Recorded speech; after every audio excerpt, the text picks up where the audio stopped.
All right, today we're going to start talking about the regions of Asia, and we're going to focus on the Middle East and Central Asia. So we're going to talk about the Middle Eastern countries and then also Central Asia, so most of the quote-unquote STAN countries as well today. So here we go.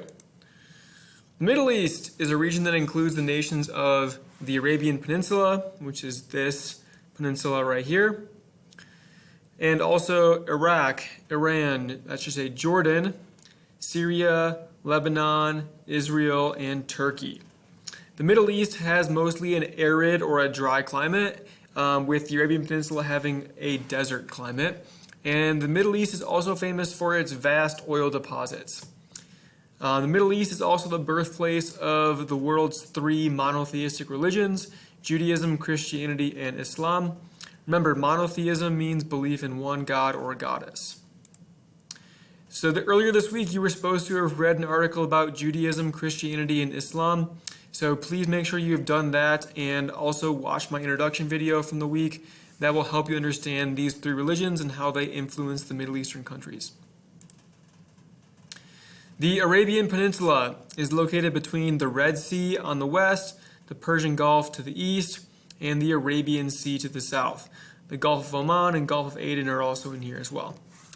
Saudi Arabia is the most important country on the Arabian Peninsula, but smaller countries include Kuwait, Bahrain, Oman, Qatar, the United Arab Emirates or UAE, and Yemen. The countries of the Arabian Peninsula have economies that are all based on oil exporting. Remember, economy is like making and selling stuff, and exporting means selling. And this makes them very, very wealthy. So a lot of these countries are very rich. The UAE is a very, very wealthy country. Its capital of Dubai is super famous, and it has the tallest building in the world, which is called the Burj Khalifa. Saudi Arabia is the most important country on the Arabian Peninsula, like I said. I'm not going to focus on a lot of the small ones today, but we're going to talk about Saudi Arabia for a minute. It is a kingdom that's ruled by the Saud family. As you can see, they are close allies with the United States. This is their crown prince and President Trump at a meeting a few years ago. Saudi Arabia sells a lot of oil to the United States, and in return, we sell them a lot of military technology, and they are an important ally for us in the region, thinking about our military. The city of Mecca is right here. It is not the capital of Saudi Arabia, but it is probably the most important city in the whole country because it is the holiest place in the religion of Islam. As you can see right here, this is called the Kaaba. It is a shrine in Islam, and every year millions of Muslims will have a pilgrimage there called the Hajj.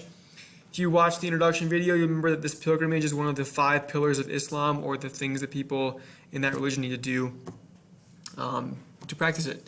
As I said before, its oils made it very rich. The Saudi Arabian, most people practice a different version of Islam called Wahhabism, and unfortunately for some of its people, it limits their freedom quite a bit, especially for women in Saudi Arabia. Iran is another country that is really important in the Middle East. It is not on the Arabian Peninsula, as you can see, but it does border the Persian Gulf to the south. Iran's climate is mostly desert and mountains, and it is very rich in oil, just like the Arabian Peninsula. Iran is the homeland of the ancient Persians, who are one of the great ancient empires you'll learn about in 7th grade, and sometimes people still refer to Iran as Persia. After a revolution in 1979, about 40 years ago, Iran became what's called a theocracy. A theocracy is a big word that means rule by priests. Remember that Greek word theo means God, and krasi means like government, and so a theocracy means rule by priests. Iran has a president, but the president is actually below a upper council of people called ayatollahs, and the ayatollahs are very high-ranking priests in Islam, and they have a supreme leader. This is their current supreme leader, the Ayatollah Khamenei. Iran and the U.S. have a troubled history, as we've learned from CNN 10 this year. War has almost broken out several times between the U.S. and Iran. Most recently, almost during last Christmas time, when the U.S. airstrike killed Iran's top general, and they almost went to war over that. But as of right now, they have not fought a war since then. Saudi Arabia and Iran are also enemies. They practice the same religion, Islam, but they practice different versions of it, and that makes them not respect each other very well, and so they have some tension there. And occasionally they will bomb each other, which is not good for the region. Iraq is a country you probably have heard of a lot because when you were kids growing up, when I was a kid, our country was at war in Iraq. Iraq is sometimes referred to as Mesopotamia, which means land between the rivers. And there are two big rivers in Iraq that run down the middle of it, the Euphrates River and the Tigris River, and they both come together and then empty into the Persian Gulf. The world's oldest civilization began in Mesopotamia thousands of years ago, and you'll learn about that in 7th grade. Today, Iraq has very rich oil resources, just like Iran and Saudi Arabia that are its neighbors. And agriculture is also practiced along the Euphrates and Tigris rivers. As I mentioned before, the U.S. fought 2 wars in Iraq. The first one was called Desert Storm, or the First Iraq War, and that happened in 1991. The Second Iraq War, also called Operation Iraqi Freedom, took place from 2003 to 2011. To this day, U.S. soldiers are still stationed in Iraq to keep the peace. Those wars were mostly fought against Iraq's former dictator Saddam Hussein, and I've included a video on the next slide that will help you understand that a bit more if you'd like. So if you would like to understand some of the complicated history with our country and the Middle East, in particular Afghanistan and Iraq, you can watch this video. It's a little bit long, and it's basically a chronicle of the presidency of George W. Bush, who was president probably until 2008, so probably right around when you guys were born. And if you'd like to watch it, you can. It's about 15 minutes long, but you don't need to, but it will help explain some of the connections between the U.S. and Iraq and Afghanistan. There's a bunch of extra stuff in there too, but go ahead and watch it for some context. Israel and Palestine. Israel is this country in yellow right here. And it was created by the United Nations in 1947 after World War II as a place for Jewish people who had been abused during the Holocaust. Israel is the ancient homeland of the religion of Judaism. And it is really connected to the religions of specifically Judaism, Christianity, and Islam. In 1947, the United Nations tried to divide up what was a British territory into 2 separate countries, one for Jews and one for Arabs. And this Arab country was supposed to be called Palestine right here, but it was never actually created. And people who live there in both the West Bank and in this place called Gaza are Palestinians, but they don't have their own government.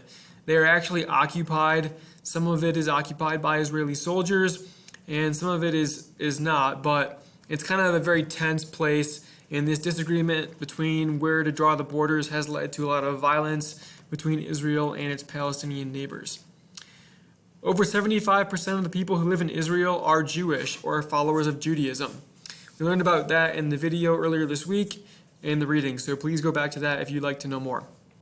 The capital of Israel is the ancient city of Jerusalem. Jerusalem is the holiest place for Judaism because it was the spot where the ancient Israelites built their temple to God. That temple is no longer there. It was destroyed by the Romans, but there is still one wall that is there, and that is called the Wailing Wall. And Jews from all over the world will come and visit there to worship their God.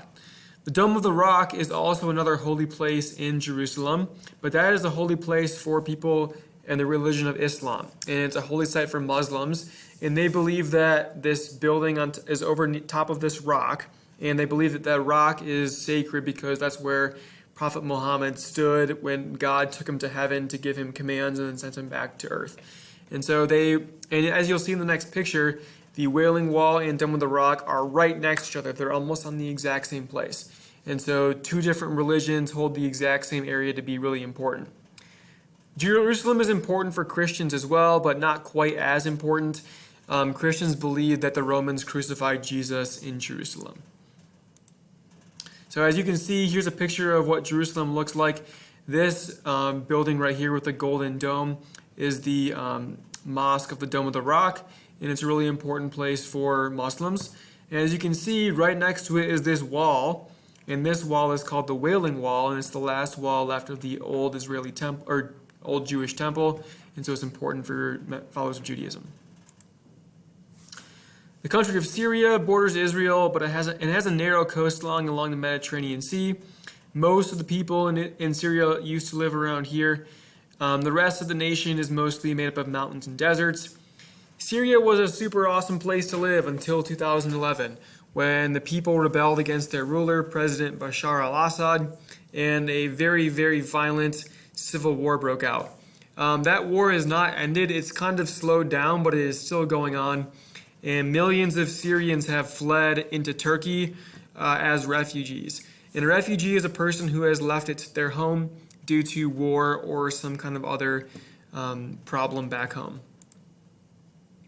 Lebanon and Jordan are two small countries that border Israel as well. Jordan became independent from Britain in 1946. Over 90% of its land is desert. Jordan is a kingdom, and it fought two wars against Israel a long time ago in 1948 and 1967. However, the two countries have come to a peace deal now. Lebanon is to the north of Israel, and they were under French control until 1943. Lebanon receives a lot of rain and has good farmland, although their economy has been hurt by civil wars recently.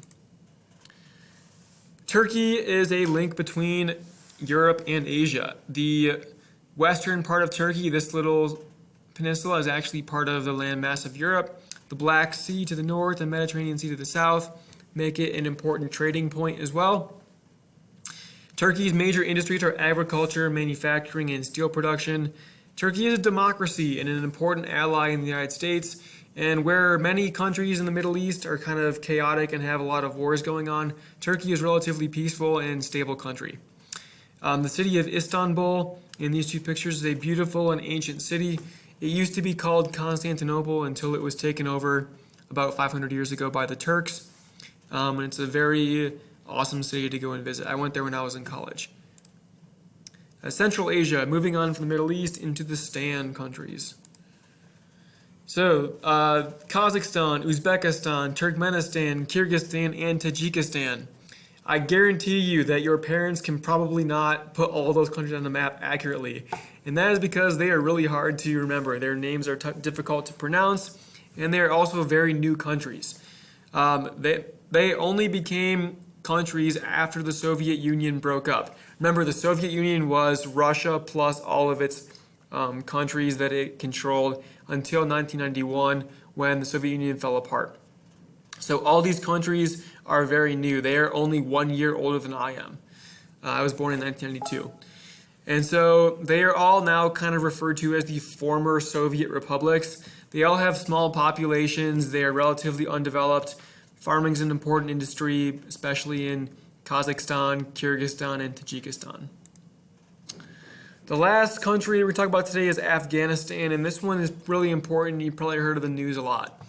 Afghanistan borders China, Tajikistan, Uzbekistan, Turkmenistan, Pakistan, and Iran.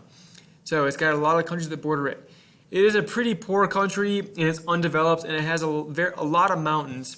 As you can see from this first picture, most of Afghanistan is covered by mountains.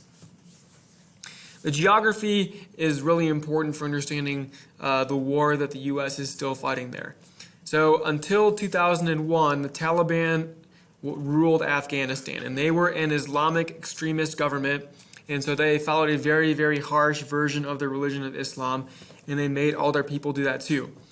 Part of the harshness included terrorism and going to war against other countries who were not Muslim. And so the Taliban allowed terrorist groups like Al-Qaeda to live in the mountains under their protection. And so Al-Qaeda are the terrorists that are responsible for attacking the United States on September 11th and destroying the Twin Towers. If you watch the video I posted earlier, you will, in the notes, you will get a little bit of more history on that. In 2001, the United States attacked the Taliban because they would not give up these terrorists, and we started a war against them. The U.S. quickly defeated the Taliban government, but its soldiers fled and hid in the hills, and we've been fighting kind of a slow war against them for the last 19 years. There is a new government of Afghanistan that is friendly to the United States, but the Taliban still lives in the mountains and will attack the new government and the U.S. soldiers who are there. And it's kind of created this very difficult situation for the United States in Afghanistan. Okay, that's it for this week. Please fill your notes out. Let me know if you have any questions, and talk to you guys next week.